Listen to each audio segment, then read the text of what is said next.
Hello, everyone. Welcome back to another episode of the ICU HBCU podcast. I'm your host, Keyshawn McMiller, and remember here we highlight HBCU related experiences. And today I have two very distinguished guests. This is my first tandem podcast interview. Very accomplished academics, deans in their own rights, and the duo authors of HBCU, The Power of Historically Black Colleges and University, Dr. Esters, Dr. Mary Beth Gassman. Welcome to the show. Thank you. Thank you. Glad to be here. Wonderful. So I want to hop right into the questions here. I know, right, we're going to talk a little bit about the book, but I want to go back to the beginning. Now, Dr. Esters, I know you have an HBCU background in terms of you attended an HBCU and looking at some of your previous work. I know you're a former Rattler, and I myself am a Rattler as well. So hey, strike and strike again. Right, exactly. And Dr. Gassman, right? I know you've been studying HBCUs for over 20 years. Do I have that correctly? Yeah, it's about 25 years this year. Wow. Congratulations on Thanks. that. So right, it's a similar question, but considering the experiences, I ask it in different ways. Dr. Esters, can you talk a little bit about just some of your humble beginnings at these HBCUs, right? FAMU in North Carolina A&T, and then Dr. Gassman, if you could share a little bit about maybe what interested you in the beginning about HBCUs, right, and why it sort of became this magnum opus for the past 25 years. Hey, Beth, you want to start? You can go ahead. Okay, all right. So, great question. So, for me, and I've shared this story several times over, first interest in HBCUs came as a result of watching the movie School Days, which is, as I share it, folks, is my favorite movie of all time. And, my dad took me to see this movie years ago. And it was at that moment when I was sitting in that theater, watching it on the big screen, as they say, that I said to myself, wow, I want to be a part of this. Like just the culture, just how you saw Black and brown folks, just together, supporting each other, just the good times they had as students at Mission College, as they called it in School Days. And so for me, that was my first entry point into, wow, this whole world of HBCUs. Then subsequently, during that time, of course, there were shows on TV like Cosby Show that always prominently showcased HBCUs, and you had A Different World, of course. Everyone knows about those. So that trifecta, if you will, of that movie and the two shows, for me, was that entry point, which piqued my interest. And also at the time, I was in high school, long after, I went to school and the school I attended, the high school I attended, there were several teachers who themselves attended HBCUs, from the likes of, and I mentioned this in the book, from the likes of Alcorn State, Prairie View, and Tennessee State, Morehouse. And so just being around it. So it's like all this converged at one time. And then also, I think the last thing I would share is my brother-in-law at the time was a FAMU grad. He attended FAMU, and he was in the School of Business and Industry, SBI, as you know it very so well, as that it goes by that name. And so you had all these things again converging, and it was like, wow, I'm destined. It's meant for me to go to an HBCU. And so I applied. I applied to, I don't think I shared this before, maybe, but I applied to Morehouse, applied to Arkansas Pine Bluff, Alabama State, Alabama A&M, FAMU, Tennessee State. I think those were the ones that I applied to. So for me, I had no interest at the time to attend one of the safe schools in Illinois. I'm from Chicago. For me, it was always an HBCU. So that's my entry point. Wow. Right. Thank you, Levon. And for me, I became acquainted with HBCUs in and I think I was maybe 24 years old. And prior to that, I didn't, even though I had a master's in higher education and had gone to college, I'm from an area of the country that is up near the Canada border, and there were no African Americans at all where I grew up. I would say you'd have to go at least at least 3.5 hours all the way around where I grew up, because I grew up on a peninsula up between Lake Michigan and Lake Superior. So, and I also grew up in a very rural area with very little interaction with like technology or anything. So, so anyway, eventually when I was in grad school, I was given a book by a historian. His name is John Phelan. He gave me this book by James Anderson, who is a Stillman College graduate.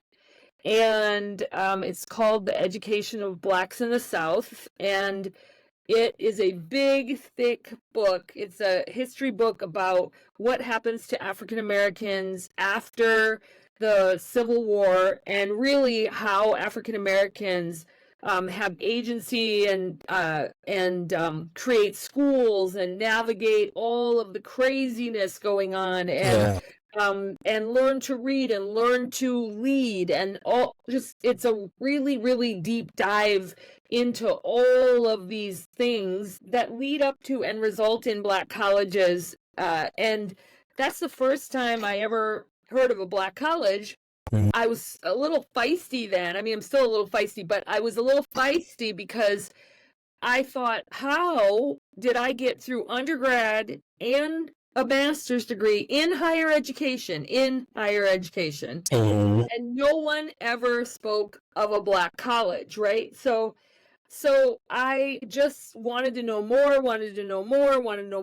ended up going to my advisor and saying, I think I want to do history, and I also want to write about Black colleges. And the funniest thing he said to me was, he said, you don't know anything about Black colleges. Yeah. And he said, first of all, you're going to need to take classes in Africana Studies. You're going to need to have a really long reading list of poetry and literature and history and sociology and all these books on culture. And then you're going to need to go visit a bunch of Black colleges. You cannot step foot into this area without being real. And, now I've been to 103 of the 105 Black colleges. In fact, many of them I've been to, at least 10 or 12 times. But so that's how my interest began. And in many ways, I was mad because I thought, well, this is just another example of how Black history and culture and contributions are kept from everyone as a way of devaluing the contributions that Black people make.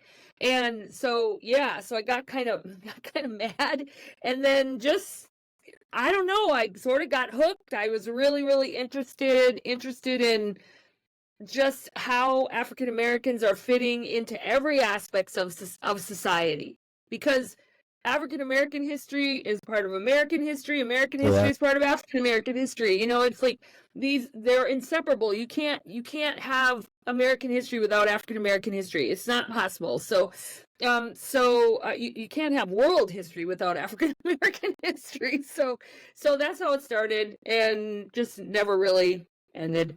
So yeah, no, really, just really great humble beginnings. Dr. Gassman, I'm curious, you talked about the Upper Peninsula. Is that like UP, like in Michigan? Is that up in Michigan? Yes. But not in the hand part, the part that is way up here above Wisconsin. And I mean, it is a beautiful, beautiful place, but there is still to this day just immense ignorance and racism. And it was a place that I left when I like at 18, I went to college. I was like, I'm peace out. No, I hear you. And the only reason I asked that, I graduated from U of M. Oh, yes. Okay. So I'm like, UP. I'm like, okay, I remember them talking about that. So I was just curious. Yeah, well, you might have been told not to go up there, but so it's definitely, it was just a place where there were white folks and Native Americans, and really there was no other presence of any other group. Okay. No, thank you both for that. I want to, so another question I have. So, right, Dr. Esters, you talked about all of these colleges that, all of these HBCUs that you ended up applying to. Ultimately, we know that you ended up first going to Florida A&M. Wanting to hear a little bit about some of your first experiences on the campus, right? You had these visual experiences, right, with school days and TV shows. Didn't match up to what you saw on the big screen. What were some misconceptions that you had?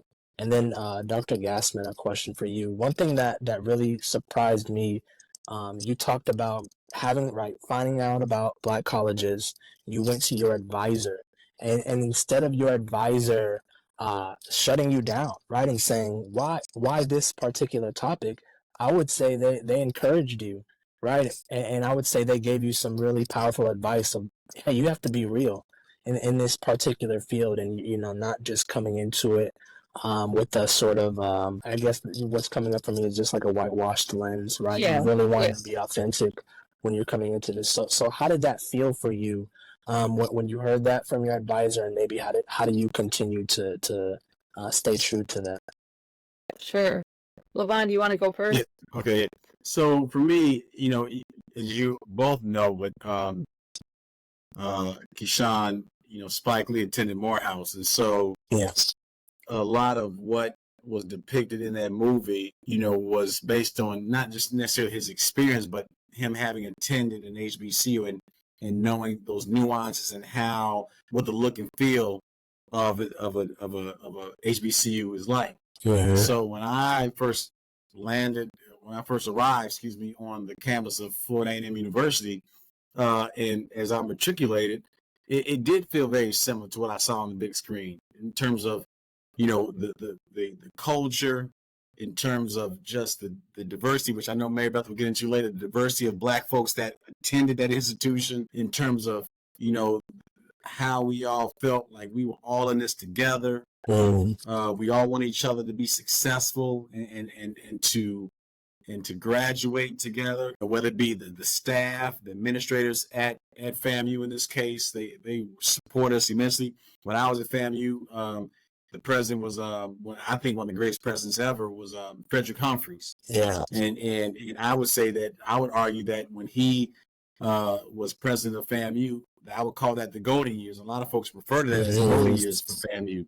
So he was just a phenomenal leader. And he had that true rally spirit, and he attended Tennessee State himself. But, so it was just that culture, the togetherness, just, again, when I recall what I saw in the movie, just even from the Greek life, I wasn't Greek at that moment, but even, what you saw in terms of Greeks and some of the back and forth that they had amongst each other was somewhat similar to what you saw in the movie. But, I think for me, the biggest thing was just being in a space or a place, if you will, that man, just folks wanted to be there, and they just felt like, man, we have arrived. And so I tell people all the time, I bleed orange and green, like all day, every day. I also bleed, blue and gold for A&T, but I bleed orange and green. So that's what it was like for me, and that's how it mirrored what I saw in school days. So thank you for asking me that question, because it's interesting. The very first person that I told that I wanted to write my dissertation related to African American history and HBCUs, I want to be really clear. The very first person was a faculty member. I won't name the person, but they're deceased at this point, but said, "Oh my God, you should not do that." And they said specifically, "You will be ghettoized and you will not have a career." Okay. So that was the first person that said something to me. And then I went to my advisor, said basically, "Hey, this happened. Can you tell me what you think?" And he was incredibly supportive. I will say that I was glad that he said that you need to do your homework before you try going into a community, before you try writing about a community. You don't want to be someone who is just writing from afar. There are a lot of people who do that, who never work with the people that they're writing about. There are a lot of people, regardless of race, who do that.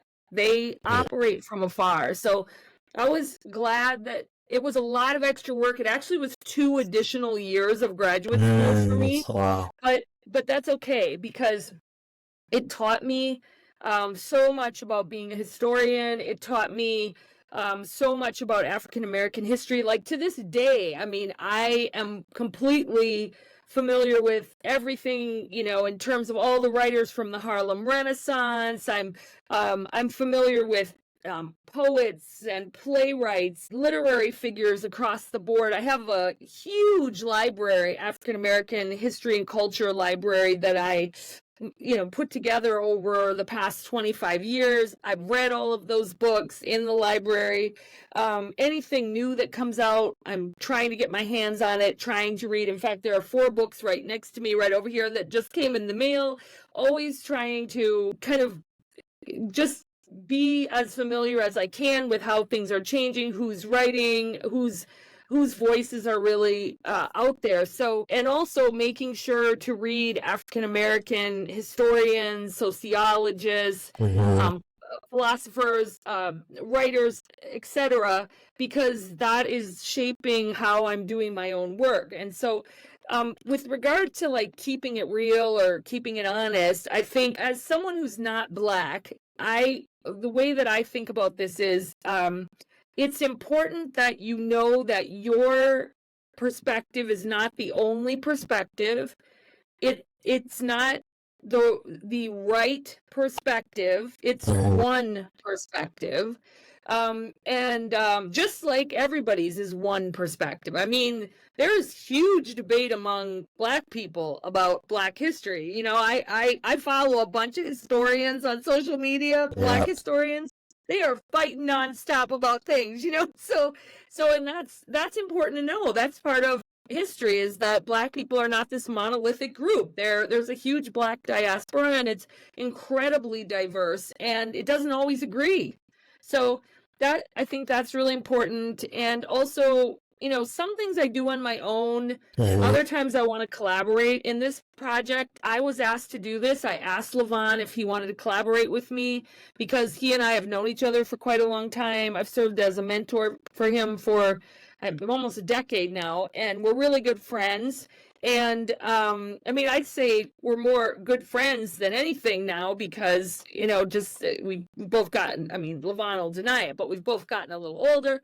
And so he tries to pretend, but it's not true. So, I mean, he's getting older. So basically, you know, we're really good friends. We can like really, really just be, I think Levon, correct me, but I think we're 100% honest. We can talk about anything, anything. I mean, we literally talk about everything. He doesn't, you know, he's not code switching in front of me. We're just like being ourselves. That's really, really important. And so a lot of times I do write with African American scholars. So like I'm doing another project, a small one, but with another African American scholar I've been a mentor to for years and years. And then, you know, sometimes people, I love it when people ask me, like I was asked recently by Wanda Blanchette, who is my dean, who's putting together this special issue commemorating the 75th anniversary of Brown v. Board. And she asked me to write a historical piece related to HBCUs for it. She's an African-American woman. I felt very honored to be part of this group. I think I might be the only white person who's part of the group, but I maybe not, but I have a feeling I'm very honored by that, right? And so I guess in keeping it real, it's working with people, it's having honest relationships, it's keeping yourself aware of everything that's out there and not believing that your work is the very best work. You know, like I think I do really good work, but I would never ever think that it's the end all be all of the work. So great insights. And right, to have these continued opportunities shows to me that, like you said, you have been keeping it real and being authentic. And I think that's awesome. Dr. Gassman, you started to allude to it. Which segued into my next few questions, just centered around just how you and Dr. Esther's sort of forged your relationship, and then ultimately leading into the book. Can you both kind of talk about?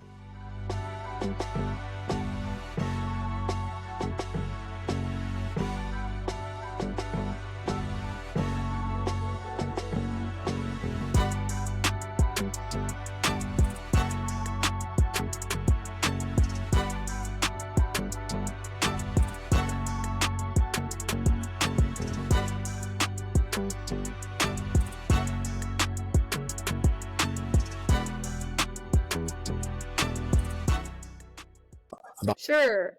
So keeping in mind that Levon and I have now known each other about 10 years, and I think we're right about coming up on 10 years. So Yeah. I had an editor from Johns Hopkins University Press call me and say, so this is my fourth book with them. I've written a lot of books, but I've written 4 of them with Hopkins, and I had written a book related to HBCUs called Envisioning Black Colleges in 2007, and he called me and he said, hey, do you think it's time for another book on HBCUs?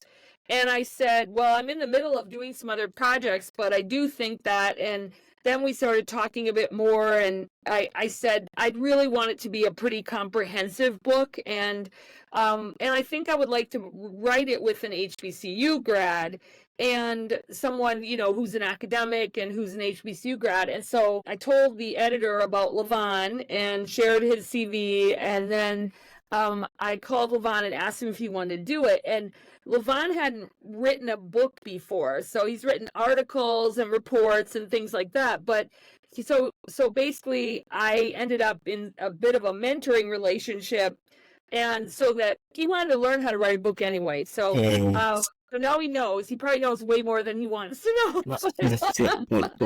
But so that's kind of how we started, and then it's very different when you're working with someone who's regularly writing books. In this case, he hadn't written a book before, so we had to sit down and talk about, okay, this is how you write a book, and then this is the this is the process. Let's figure out how we're gonna divide things up, how we're gonna meet regularly, how we're gonna very openly critique each other, give each other feedback, make it the very best book possible. I'm a real stickler for meeting deadlines because I care about my relationships with the presses. And so from the get-go, I told Levon, I said, we're not going to be late. And not that he's late, he's not. But I just said, I just need you to understand, some people are real lax about working on these things, but I'm not, because I know what happens. You get a bad rep in the publishing world, and I don't want that to happen. And so, we got everything in on time. I think we were early, right, Levon? Yeah, I think we were early. So, yeah. But yeah, and we I'll just tell you another kind of funny thing. I taught him was, when you're trying to work out all the kinks in the book and find the errors and the things that don't make sense, I do this little trick where I read it out loud to you read it out loud. So we read that book 2 to 3 times out loud to each other. He was just looking at me like, you must be crazy, but it is the best way to find the errors.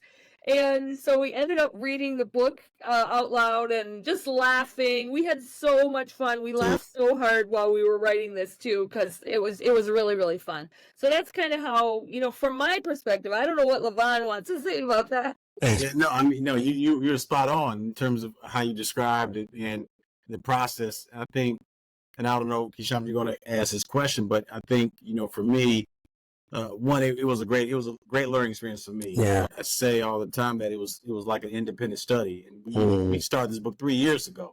I mean, for 3 years ago, we started this book, and so it took some time, but I learned a lot along the way in terms of not just writing, how to write a book, but just writing, period. Yeah. And my brother's just a phenomenal scholar. And so being able to learn from her, and as she mentioned, we're friends, we're colleagues, we're friends more importantly.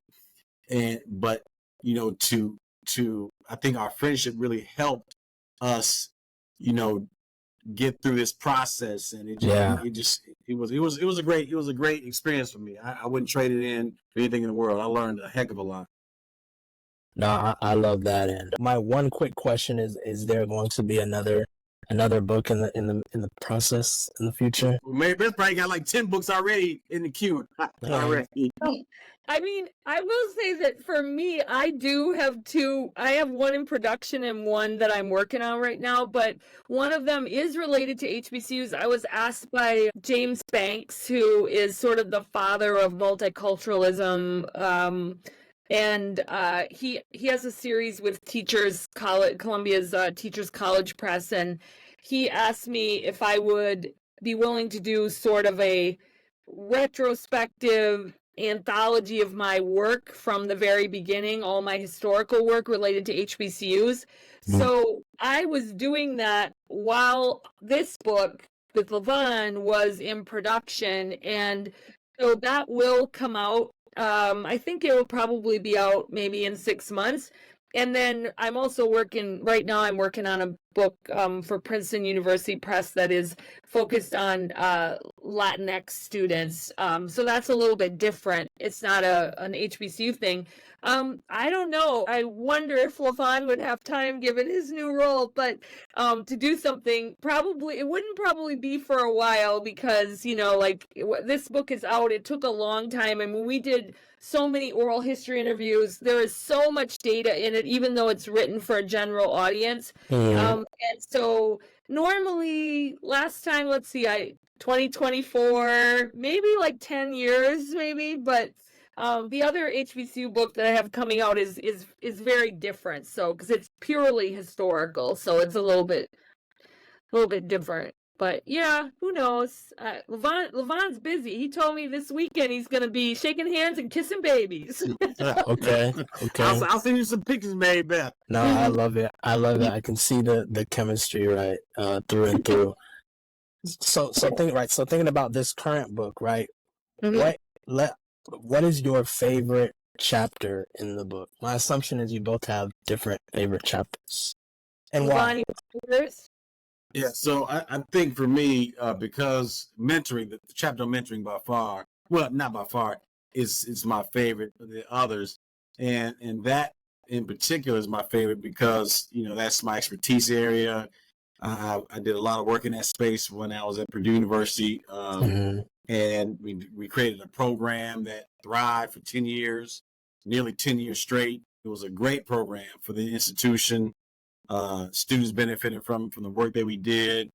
And so for me, and also when I think about, my engagement in mentoring, I was asked this earlier today, a lot of it was cultivated when I was at FAMU from the professors that I had a chance to take classes from, and not just even the faculty, but staff in many respects, from administrators. So that's where, because, as you know, FAMU has this model of excellence with caring. Yeah. And I carry that. That's actually a statement. I refer to that in my mentoring philosophy that I created when I was at Purdue. So for me, it wasn't just this model that it's just out there. It was ingrained in me when I was a student at FAMU, and I carried that with me and led with that in terms of, and used that, and it how do I say this? It's how I mentored my students when I was at Purdue. Let me say that. There's always having in my mind this notion of excellence with caring. So for me, this chapter, we got a chance to talk to, common everyday folk who we interview for this book, but in this chapter, and they share their stories of their mentoring experiences at their institutions. We talked with, again, presidents and people who were in presidential cabinets. And so all those stories and then those narratives were woven into those chapters. And so for me, because of my work I do in mentoring, I love it. And even more so now in my role as vice provost and dean of the grad school here at Penn State, it's one of my priorities. And I made that clear to folks when I started this job. So for me, it's something I'm going to continue to lead with. And so that by far is a chapter that I would say is probably at the top of my list. Maybeth? Yeah, I was just thinking, Levon, how you're always posting on social media, coffee with the dean or whatever, because you're out there mentoring people, which is great. No, it's really, really great. It's really great. I'm actually a mentor for one of your former mentees too, Quincy. Yes, you are. Yeah, oh, she loves you for that too. Thank you. Yeah. So yeah, that's because he probably called her up and said, "You need to call Mary Beth." So what I was gonna say is that I really, really love the book. It's one of my favorite that I've been an author on, and I would say I really love the scholars and leaders chapter. It's probably one of the longest chapters in the book, but it's basically it looks across all these different areas, from science to medicine to art to sports to activism to, just all these different areas, and then tells the story of various people who graduated from HBCUs and how they have lived their lives, how they've come up, how they've had an impact, how they've grown. And I really love that chapter. As a historian, I'm really trained in storytelling, so I love that chapter. And but I also, another thing I really like about it is the book, and Levon and I both like this, is that we talk about all the contributions and the power of HBCUs, but we're not like kind of papering over the challenges. No. Yeah. So we have a whole chapter on challenges. That was hard to write because you want to write this really positive book, and sometimes people will talk about how you have to be asset based, asset focused, and that's important, but you can't do it and ignore the problems, because the problems never get fixed. So we contextualize the book in the greater power of HBCUs, but then we also asked everyone we interviewed, tell us what some of the challenges are. And these were all HBCU folks telling us these are the challenges, right? And so I think one of the things I love about it is the last chapter is, here are solutions. Here are solutions. So we don't just leave the challenges hanging out there. We are actually thinking about, okay, so here are all of the kinds of things that we can capitalize on that will strengthen HBCU. So that idea of the book is really meaningful to me. And I know Levon and I have talked about it, that makes a difference, right? It makes the book not only inspirational, but useful. Yeah. So, I was going to ask, what was the hardest part about writing this book? Would you say it was that challenges piece, to really hone in on that? I would say that, that was, we had to be, we really had to provide context and be sensitive in that. But I would say the hardest part is that we had so much information, so much. And I'll tell you a little secret. Sure. When our contract called for us to hand in a book that was maximum 300 pages, and I'm just going to be honest, I changed the font to a 10-point, and we handed in a 400-page book because there was right, Levon, there was so much, and I just couldn't. When we were going over it, I was like, we cannot cut that much out, and they published it. Okay, Yeah. I don't. If I hadn't written with them before, I don't know if they would have done it, but I am so glad it is a longer book. It's only 300 in printed pages, but I will say that we had so much information. Levon and I could take information we didn't use and use it for something else. We did, if you do, most of the interviews were anywhere from 30 minutes to an hour, sometimes a little longer.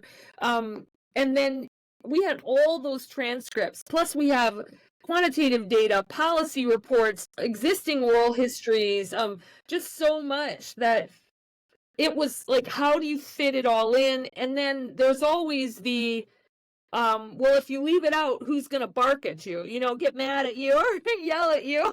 Yeah. The thing I will add about this book is, Mary Beth and I have both shared this before, is that, you have this book can be read by anyone, aunts, uncles, your grandparents, high school freshmen, an advanced middle school, high, maybe an 8th grader, someone like that.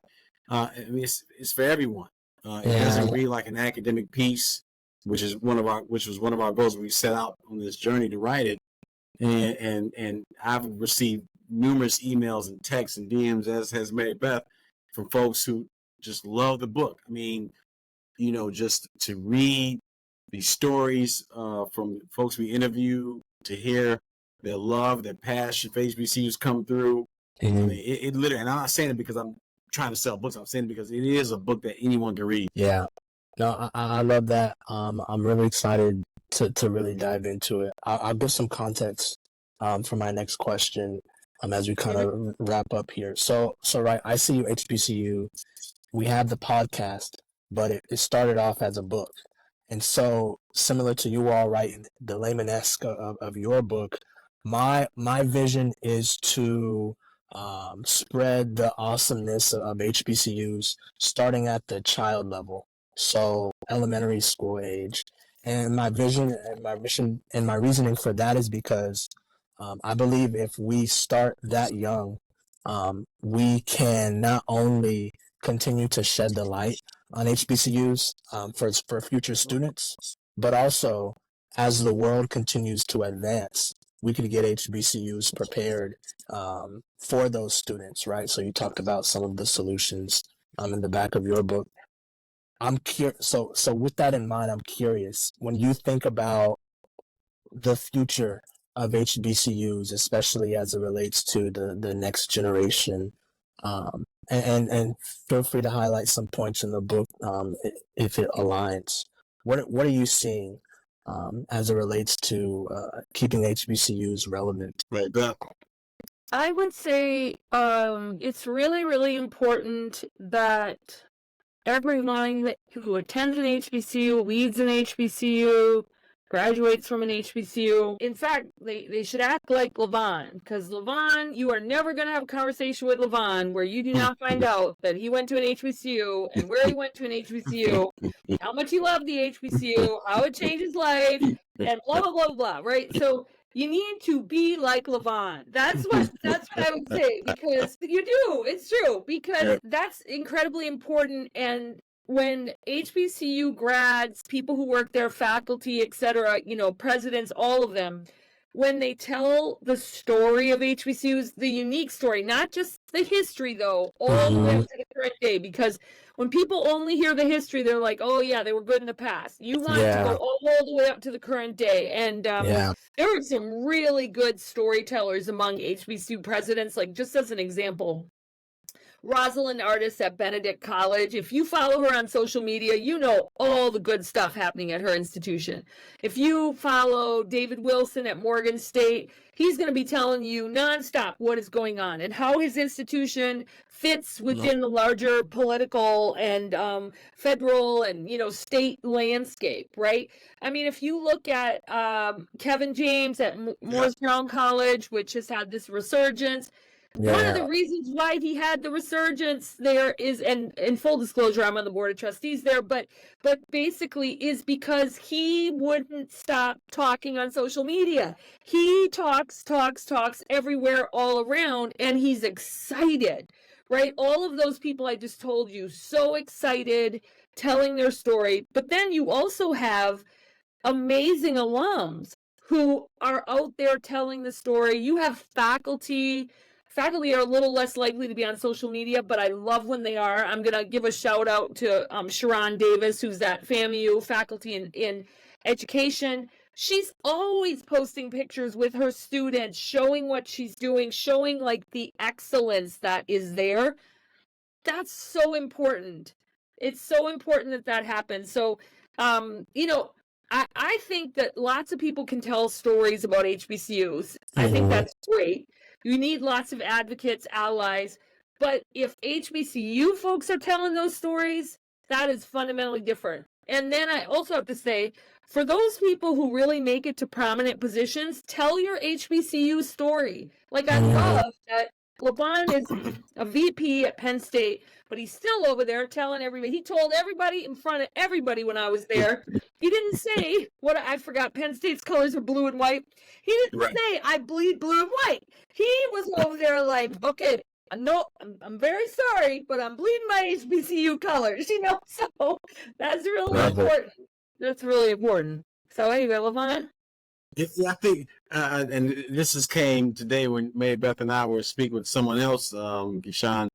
What I will say is, you talked about, what would lead to a resurgence or a continued resurgence or an uptick.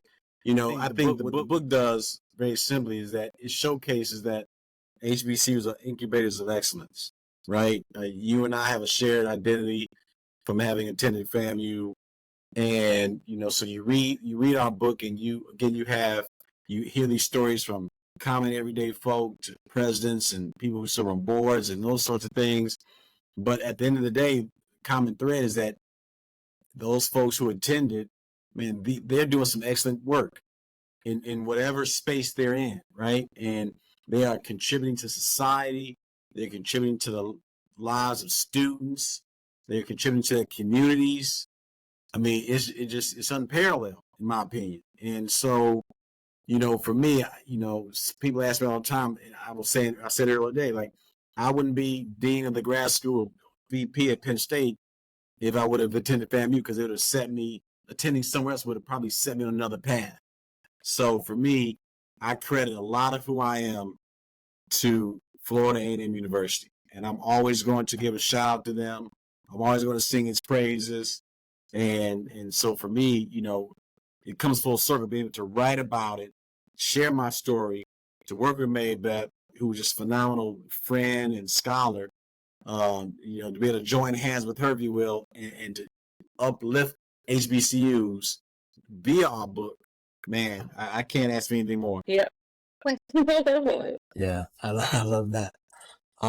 Final question here. Well, it's not even a question. I just want to give you both the floor. And number one, thank you again for just taking time to just share your why, your passions with the world. This has been a really invigorating conversation for me personally. And it's given me newfound life on my personal mission, right, to also uplift HBCUs. Feel free to leave us with some words of wisdom. Let us know how we can stay in contact with you all and where we can purchase the book. Sure. I wanted to say thank you for the work that you're doing. And I went and checked out your book as well, see what you were doing. So, Levon, were you going to say something? Yeah, I was going to say, go ahead. You go first. Yeah. Oh, I was going to say, here's one thing that I would encourage people to do. If you went to an HBCU, make a donation to your HBCU. If you didn't go to an HBCU, pick an HBCU, make a donation. Even if you got some white folks listening here, just look at what HBCUs are doing and make a donation. It is really, really important. There are so many people who I hear talk about HBCUs, but they don't talk with their wallet. And it's really, really important that HBCUs are supported. So that's one thing I would say. I hope people will pick up the book. It's available from Johns Hopkins University Press. You can also get it on Amazon. Just look, if you search HBCU, it comes up right away. And, we're really, really grateful for people buying the book. If you do buy it, we love it when you take a photo with it and tag us in it on social media. We love that. Those are some of the best days when that happens. Levon and I get really excited. So, just thank you. Thank you for reading it, and thank you for having us on this program, too. We really appreciate it. Levon? Yeah, I echo those sentiments. I think, I would build on what Mary Beth said in terms of, continue to support HBCUs, right? Give back, especially if you can provide, send a check their way.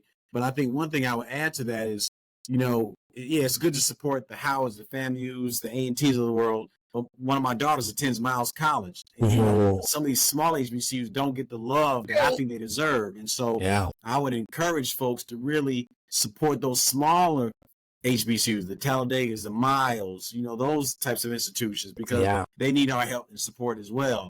And I think the other thing I would say is, again, HBCUs matter, period. They matter.